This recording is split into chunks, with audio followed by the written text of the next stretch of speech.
아멘.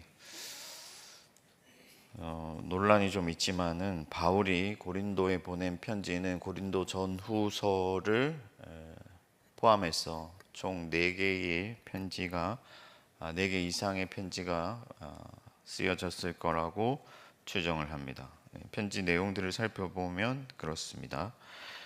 이 바울이 고린도전서를 쓰고 나서 이미 바울은 고린도를 한번 방문을 했어요. 그래서 거기서 굉장히 슬픈 방문이었죠. 바울이 그들을 찾아가서 교훈하려 했지만 바울을 반대하고 바울을 굉장히 어렵게 만들었습니다.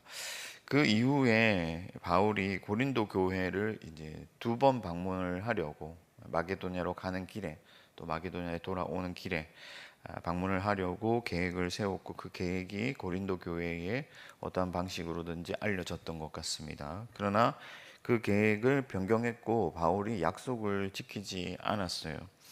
그 이유는 정확히 알 수 없지만 아무튼 바울은 고린도 교회를 위해서 그런 결정을 했고 아마도 추정하기로는 바울이 고린도 교회에 대해서 너무 화가 나 있는 상태이기 때문에 그들을 방문하는 것이 일찍 방문하는 것이 유익이 없다고 판단했을 거라고 봅니다. 그렇지만은 어쨌든 바울은 2번 그들을 방문할 계획을 지키지 않았습니다. 고린도 전후서를 살펴보면 고린도 교회 내부에 바울을 공격하는 그런 바울의 반대 세력이 있었다는 것을 우리가 알 수가 있는데 이 사람들에게는 바울이 약속을 지키지 않은 게 굉장히 호기가 됐어요. 그래서 바울 봐라, 약속도 잘 안 지키는 사람이다. 그는 신실한 사람이 아니고 그의 말도 거짓이다. 이런 식으로 바울을 공격했습니다.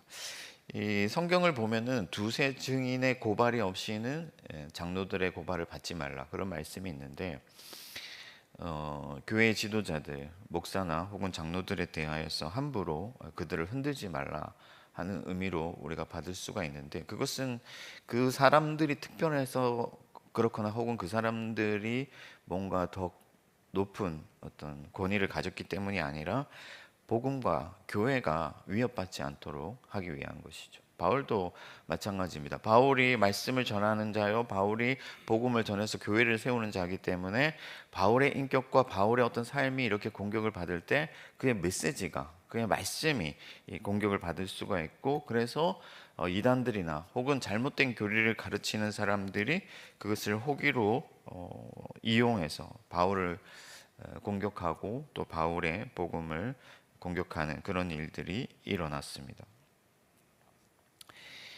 이 바울은 그런 일이 있을 때마다 사실 굳이 일일이 해명하지는 않았지만은 이 복음과 교회에 위협이 된다고 생각할 때는 적극적으로 변호를 했는데 이 바울의 그 변호의 핵심의 내용을 살펴보면 그게 뭐냐면은 교회를 향한 그의 신실한 어떤 마음과 진정성이에요.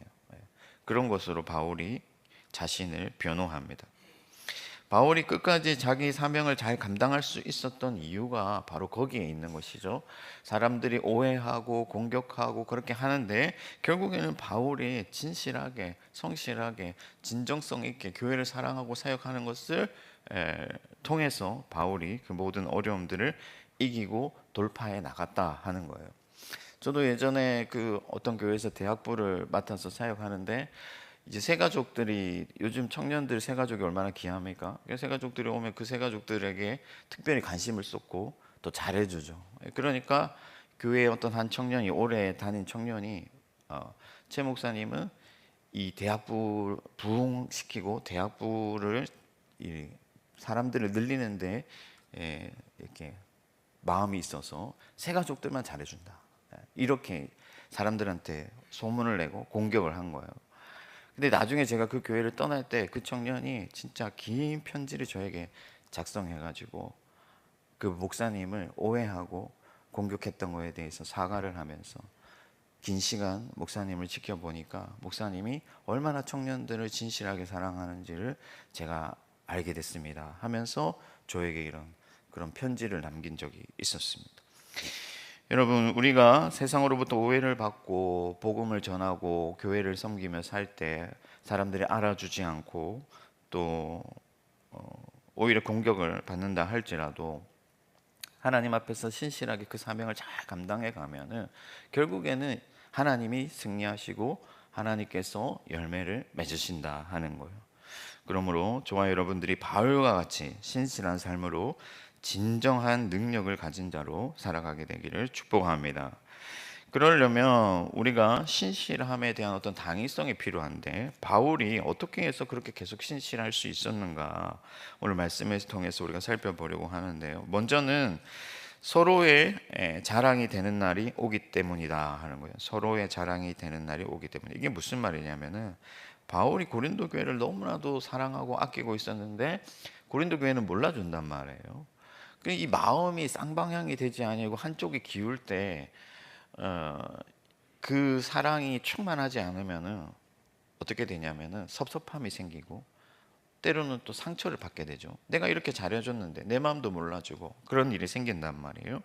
근데 바울이 14절 말씀을 보니까 너희가 우리를 부분적으로 알았으나 우리 주 예수의 날에는 너희가 우리의 자랑이 되고 우리는 너희의 자랑이 되는 그것이라. 이게 무슨 말이냐면은 자랑한다라는 게 그냥 막 너무 잘나서 막 의대 들어갔기 때문에 뭐 1등 했기 때문에 자랑하는 게 아니라, 여러분 아이가 태어나면 뭐 이쁘지 않아도 사람들한테 막 보여주고 싶잖아요. 그렇게 사랑하기 때문에 기뻐하기 때문에 자랑이 되는 거죠. 그러니까 바울이 교회를 그렇게 자랑하고 사랑하는 마음처럼 교회도 바울을 그렇게 온전히 사랑하게 되는 날이 온다 하는 거예요. 지금은 모르고 지금은 다 뭐 오해도 생기고 할 수 있지만 내가 신실하게 주님의 일을 감당하고 진심으로 사역할 때 마지막 예수 그리스도의 날이 이르고 그가 오실 때에는 그것이 온전히 드러나게 되고, 그래서 고린도 교회도 바울을 온전히 기뻐하고 사랑하게 되는 그런 날이 온다 하는 거죠. 우리가 때로는 오해를 받기도 하고 또 혹은 나는 정말 진심으로 대했는데 상대방이 자기 마음을 몰라줄 수도 있습니다. 그렇지만은 그래서 섭섭한 마음이 들 수도 있지만은 그런데 그게 사실은 이상한 게 아니에요. 왜냐하면 우리 사람들은 다 한계를 가지고 있어요. 시야가 좁고 하나님처럼 모든 것을 보는 것이 아니고 시야가 좁고 한계를 가지고 있고 또 여러 가지 상황에 제약을 받고 있어요. 그래서 오해를 할 수도 있고 부분적으로 알 수도 있다 하는 거예요. 그렇기 때문에 그런 것들에 대해서 실망하지 말고 모든 것이 온전히 드러날 그 날을 기다리면서, 예수께서는 다 아시고 계시고 예수 그리스도께서 우리를 위로해 주시며 우리 모든 오해를 풀어 주시고 우리를 서로 사랑하게 하실 그 날을 기다리면서 기대하면서 우리가 진실하게 신실하게 계속해서 자기 사명을 감당해야 된다 하는 것입니다. 아울러 우리는 서로를 긍휼히 여겨야 돼요. 한계 없는 사람이 없습니다. 고린도 교회가 바울을 몰라줘도 바울은 실망하지 않았고 계속해서 교회를 위해 자기 자신을 쏟아 부었다는 것이죠. 우리가 교사를 하거나 혹은 주변에 전도하기 위해서 혹은 순장이나 그래서 순원들을 섬길 때 우리가 헌신하는 삶을 살아갈 때 우리는 사람들은 다 부족하고 한계가 있다는 것을 기억하고 오직 우리를 위로하실, 진정으로 위로하실 주님만을 생각하면서 흔들리지 않고 나아가야 될 줄 믿습니다. 저와 여러분들이 그렇게 신실한 삶을 살아가게 되기를 축복합니다. 두 번째, 우리가 신실하게 살아갈 수 있는 이유, 신실하게 살아가야만 하는 이유가 뭐냐면은 예수 그리스도와 하나님과 복음이 신실하기 때문이다 하는 것이죠. 바울의 큰 걱정은 아무래도 그의 메시지가 공격받는 거예요. 그가 전한 복음이 사람들의 오해로 인하여서 공격을 받는 것이죠. 그러나 바울은 그가 전한 말씀이 진실하기 때문에, 하나님이 신실하시기 때문에 자기 자신도 진실하고 신실할 수밖에 없다는 것을 말씀하고 있습니다. 그러니까 말씀과 자기 자신을 동시에 변호하고 있는 것인데, 그 이유가 어디 있냐면, 그 근거가 어디 있냐면은 하나님께 있다 하는 거예요. 하나님도 미쁘시고 복음도 신실하기 때문에 19절 말씀을 보면, 우리 곧 나와 실로아노와 디모데로 말미암아 너희 가운데 전파된 하나님의 아들 예수 그리스도는 예하고 아니라 함이 되지 아니하였으니 그에게는 예만 되었느니라. 그러니까 뭐 그 외의 말씀에도 보면은 예수님이 하나님의 참 증인이시고 그의 말씀이 신실하고 온전하고 이해가 되기 때문에 우리도 이랬다 저랬다 뭐 혹은 거짓으로 그렇게 하는 것이 아니라 진실하게 신실하게 그 말씀을 전했고, 그 말씀이 신실하고 자기 자신도 신실하다는 것을 변호하고 있습니다. 사랑하는 성도 여러분, 우리 모두가 하나님의 신실한 말씀을 맡았을 뿐만 아니라 신실하신 예수 그리스도 안에 있음을 믿으시기 바랍니다. 세상에 우리를 오해할 수가 있어요. 우리가 전하는 복음이 거짓되고 너희 하나님이 어디 있느냐, 하나님이 있으면 뭐 보여봐라, 혹은 너희 전하는 그 복음이 세상을 하나님이 창조하셨다는 것이 그것이 뭐 사실이냐 거짓이냐, 어떻게 그렇게 미련한 말을 믿을 수 있냐, 온갖 어떤 말들로 우리를 멸시하고 또 조롱할 수도 있지만은, 얼마 전에 그 뭐 정치를 좌우 뭐 여당 야당을 떠나서 창조론을 믿는 사람이 어떻게 뭐 국가 고위직에 오를 수 있느냐 하는 식으로 사람들이 막 공격하는 걸 봤어요. 하나님이 세상을 창조하셨다는 것을 믿습니다, 이렇게 하니까 국회의원이 그걸 어떻게 증명할 수 있냐 하면서 막 그러는 걸 제가 청문회에서 봤는데, 사람들은 우리 말이 거짓이라고 주장하고 또 우리가 거짓된 자라고 말을 할 수가 있지만은, 하나님은 미쁘시고 그의 복음도 어느 하나 거짓이 없고 처음부터 끝까지 진실하고 신실하다는 것을 우리가 믿기 때문에, 그 복음을 맡은 자로서 예수 안에 있는 자로서 우리도 진실하게 살아가고 진실한 말을 해야 된다 하는 거예요. 그러면 하나님께서 우리의 삶을 통하여서, 우리의 진실한 마음과 진실한 삶을 통하여서 하나님이 세상에 대하여서 하나님 자신을 변호해 주신다 하는 것이죠. 사랑하는 성도 여러분, 하나님의 미쁘심을 본받아 진실하고 신실하게 살아가시기를 바랍니다. 예수 그리스도께서는 이 땅에 오셔서 말씀이 육신이 되어 이 땅에 오셔서 살아가실 때 어느 것 하나 거짓 없이 진실하게 살다 가셨고, 십자가에서 자기의 생명을 내어주시기까지 하나님의 말씀을 성취하시고, 하나님 안에서 아멘만 있고 이해가 있다, 이해만 된다는 것을 증거하셨습니다. 그러므로 우리도 하나님의 말씀을 맡은 자로서, 말씀으로 변화된 자로서, 말씀이 육신이 되어 이 땅에 임하신 예수 그리스도를 본받아 우리도 진실한 삶을 살아가야 된다 하는 거예요. 그러면 하나님께서 우리의 그 삶을 통하여서, 우리의 말을 통하여서 우리의 복음이 참되다는 것을 증명해 주신다 하는 거죠. 물론 우리가 항상 그렇게 살아갈 수 없어요. 때로는 우리도 넘어지고, 때로는 우리도 위선과 가식으로 또 실수할 수 있습니다. 그렇지만은 당위성 자체는 사라지지 않는다 하는 거예요. 예수 그리스도의 복음이 신실하고 그리스도께서 신실하시기 때문에 우리도 신실해야 된다는 그 당위성은 사라지지 않는다 하는 거예요.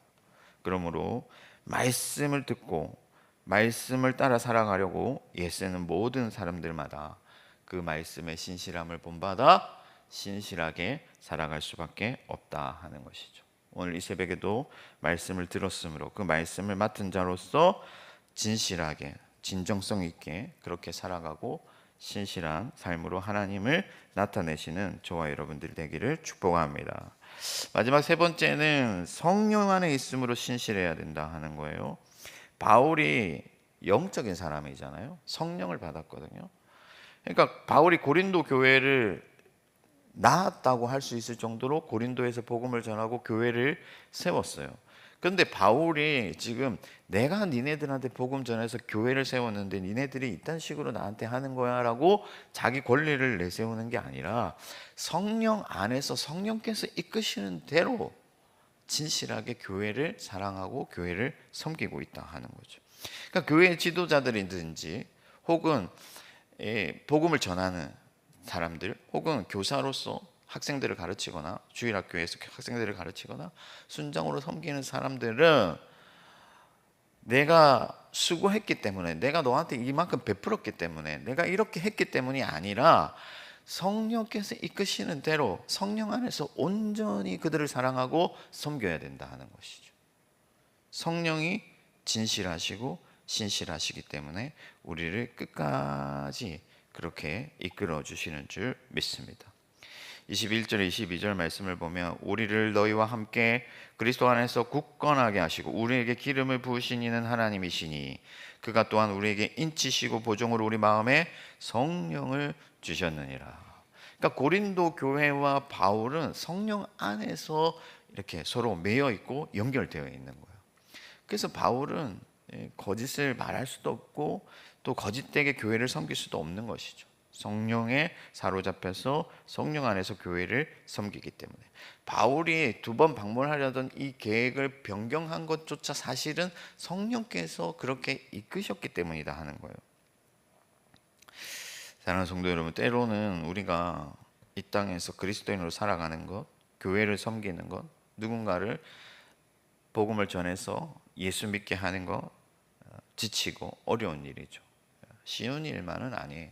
때로는 오해를 받기도 하고 때로는 공격을 당하기도 하고 스스로 지칠 수도 있습니다. 그러나 성령께서 우리 안에 내주하시기 때문에 그 성령을 의지하고 그 성령께 자기 자신을 내어드리고 그 성령의 선한 양심을 따라서 신실하게 진실하게 주님께서 주신 그 길을 마땅히 걸어가야 될 줄 믿습니다.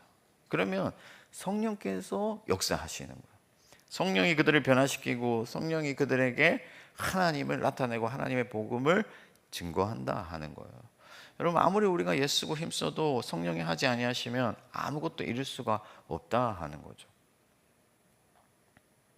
지난주에 그 디모데 시간에 새가족들이 그날따라 너무 많이 온 거예요. 저희가 개강 예배를 하기 때문에 4부 예배를 드리고 또 한 번 예배를 드리는 날이어서 기존에 다니는 친구들도 어려운 날이에요. 사실은 시간을 많이 쓰기 때문에. 근데 그날따라 새가족이 너무 많이 온 거죠. 제가 4부 예배 드리고 개강 예배를 또 드리는데 그날 담임 목사님이 예배의 중요성을 얘기했잖아요. 그래서 말씀을 힘있게 전하고 개강을 잘해야겠다 이렇게 생각을 했는데 딱 막상 서니까 새가족이 너무 많잖아요. 그러면 이 말씀을 길게 하면 애들이 시험 들 것 같고 제 마음이 이렇게 왔다 갔다 하는 거예요. 근데 순간적으로 제 마음에 성령께서 하시는 일이다. 사람이 하는 일이 아니고 성령이 하시는 일이다. 그러니까 뭐 말씀이 길든 뭐 시간이 오래됐든 성령이 하시면 하시리라는 믿음으로 말씀 전하는 거예요. 사랑하는 성도 여러분, 오늘도 성령 안에서 흔들리지 말고 주께서 막히신 그 길을 담대히 걸어가시기를 축복합니다.